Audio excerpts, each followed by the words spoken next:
Alrighty, my friends, today's video, if you didn't read the title, is health anxiety. Now, this one does hit a little close to home with me because, guess what?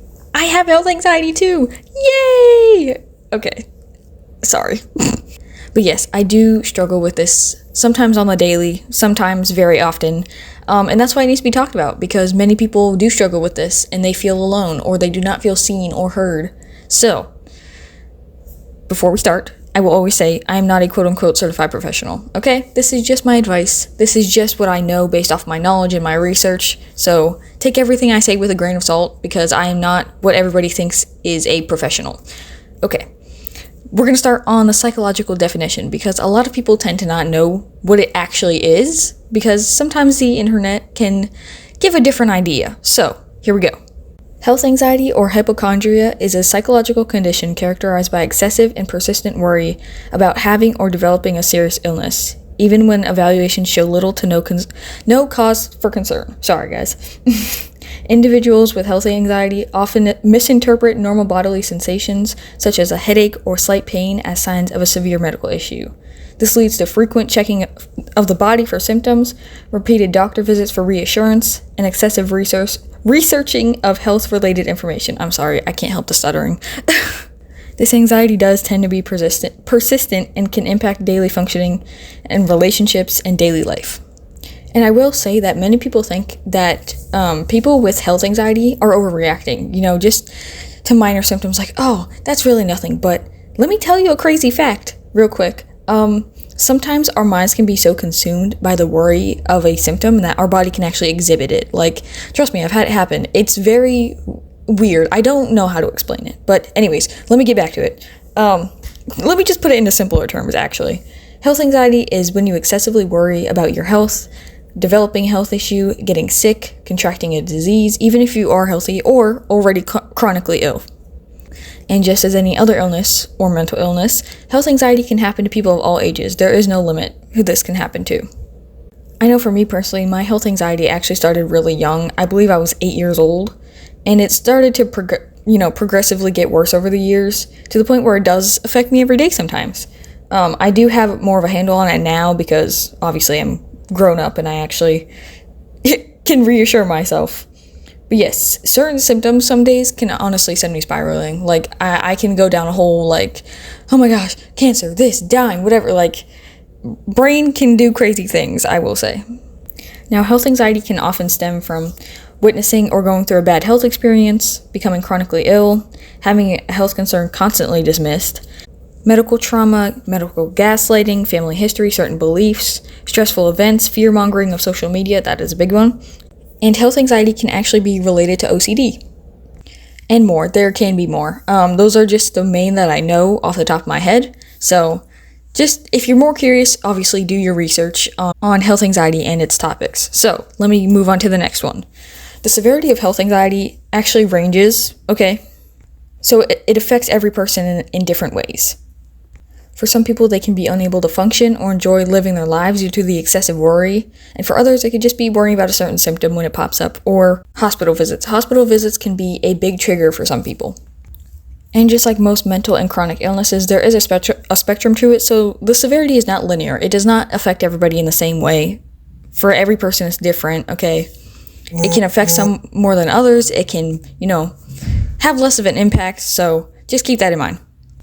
One thing is, many people honestly misconceive health anxiety to be just stress or someone being overly sensitive, but the reality is, it's recognized as a mental health condition. So it is not some silly little quirk or a trait, it's real. People can spend hours spiraling and worrying about their symptoms, checking or researching for certain symptoms and signs of illnesses. I will say, we are not weak or overly sensitive, and no, we cannot just calm down or be optimistic. This is a mental illness and a mental health condition. Remember that, please. And just with what I was saying before, health anxiety is not something that you can overcome easily. Just like anxiety in general, it doesn't just go away. You just get a better handle on it. The process of starting that isn't easy either, okay?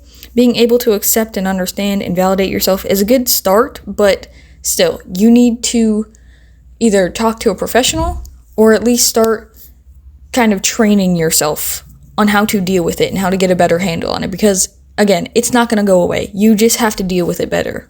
which is the sad truth, but once you do get a better handle on it, your life will get better, I promise. Okie dokie, I'm gonna try something new and share some health anxiety facts because why not? So, health anxiety affects about 4 to 6% of the general population. That doesn't seem like a lot until you actually think about it. Like, 4 to 6% of the world struggles with this. That's a little insane, I'm not gonna lie. But next is people truly believe that they are sick or ill. That is why it is classified as a mental illness, because some people can literally worry themselves into getting sick. It sounds crazy, but trust me, it's real. And as I mentioned before, the internet doesn't really help our health anxiety sometimes. When we're constantly searching our symptoms, it can create more fear of, what we're worrying about. And it can also give you something called hypochondria. So, hypochondria, but just on the internet. It's so fun. This next fact is a real kicker. Most forms of reassurance do not actually work for someone with health anxiety. Like doctor visits and health advice, even if it's from a professional, health tests, or even asking loved ones for reassurance, it most of the time does not help because a lot of people just don't understand how to reassure the worry of someone who constantly thinks they're sick or there's something wrong with them.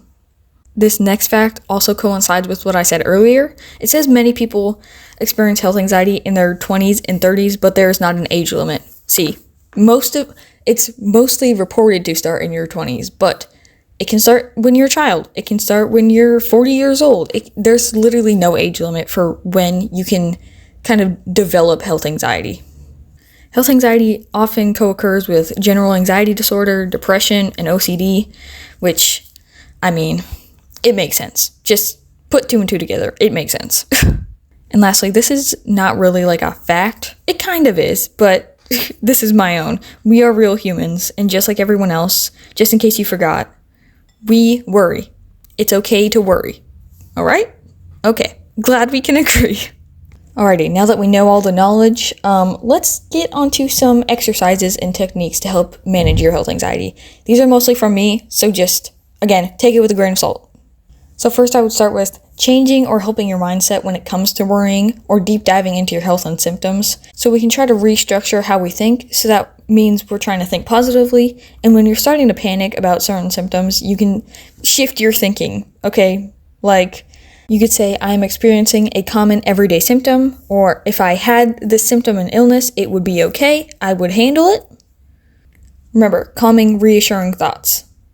Next is the big one, learning how to validate and reassure yourself. When you learn how to do that, it can help calm you down without necessarily needing external validation or reassurance from someone else. As someone with health anxiety, reassurance is huge. So when you can learn to reassure yourself before going to anybody else, it kind of takes out that extra step of trying to convince someone to reassure you, because that can happen. Next one is grounding techniques. These are good for when you're, freaking out, mid-panic, whatever. So it could be box breathing, the 5-4-3-2-1 method, etc., whatever. You can do your research on those, or if you comment, I can tell you what it is. No matter the grounding technique, it is always so good to be able to bring yourself down from the worry. But this next one can also kind of go with grounding. It's journaling. I know it sounds stupid, and I say it in almost all of my videos, but journaling does help. Listen to me. Let me explain it though, okay? When you're able to take all of those bad thoughts and worries out of your head and put it onto paper, it can help get some of that weight off of your shoulders. It can also be good to give to a therapist, a doctor, or a loved one so they can understand your worries better, so they can see what you're actually worrying about. Journaling like this can also help track your quote-unquote symptoms and see how long they last. And this next one is recommended per my research, but not really by me, but I'm just saying it because some people, need tough love, okay? So here we go. It's just learning to be uncomfortable. I hope you can see why I don't recommend it, because, what kind of fucking solution is that? I guess I get why, but I also don't. But there's one, if you're a tough love kind of person. There you go, I guess. But let me move on to something that's actually helped me, because I think we all know the internet can spread misinformation. So when it comes to seeing about a certain symptom online or anything like that, fact checking. Always fact check everything. If you read it on a website, go read another one. Make sure it, coincides with the other one. Honestly, that has saved me from a few worrying sessions, because I have found out that some things were false and some things were true. But most of the time, it's easier to fact check than to worry more, if that makes sense. I don't know if I'm making sense. I hope I'm making sense. Okay, let me move on to the last one. The final technique, or whatever you want to call it, is self-check-ins. I use these a lot. So being able to check in with yourself when you feel uncertain or need to check in on how you're feeling physically will help you understand what you need for yourself and why. So check in with yourself, check in with your symptoms, how you feel in that moment before you move forward with anything, because once you know how you're feeling, why you're feeling it, what is causing this feeling, it can help you understand things more. Or if you're at a doctor's visit and you feel uncertain about something, check in with yourself. Make sure you're okay to continue talking, or if you need to reevaluate what you're going to say. I will add one more thing, is have your person. Have a person that you trust that will always stand up for you, validate you, reassure you, will make sure that you are okay. Because I know sometimes it's hard to advocate for yourself and stand up for yourself, especially when it comes to doctors, because we all know how they are. But whether it's a friend, a loved one, a partner, a parent, whatever, just find someone who will be able to help you speak your mind and kind of share what you're feeling. Sorry. But just remember, you are in control. Yes, things may be uncertain at times, but you are okay. You are not crazy. You're not overly sensitive. Your symptoms are not just in your head. And remember to be kind to yourself. It's all right to have moments of doubt and worry, but reassure yourself when you need it and keep on living your good life, okay? There's no reason to let health anxiety stop you. I always thought that I would live with this for the rest of my life, and I'm going to. But I have such a handle on it that I can tell myself that it's okay. I can reassure myself easily. And that's a tool we all need to have. This may be lifelong, but the struggle doesn't have to be. You can overcome it. But let me just end this video by thanking you all for taking the time to watch, whether it's because you do have health anxiety, you want to understand it more, or you're just supporting me by watching. Thank you so much. Seriously, all of your support is so appreciated. And with that, if you have any questions, obviously the comments are open always. But seriously, just thank you so much for watching. I love you all so very much. You have no idea how much just the support of watching helps. And I really do hope this video does help someone, because I know in this life we can all feel a little alone. But anyways, thank you so much for watching. Have a good day and spread kindness like wildflowers, friends.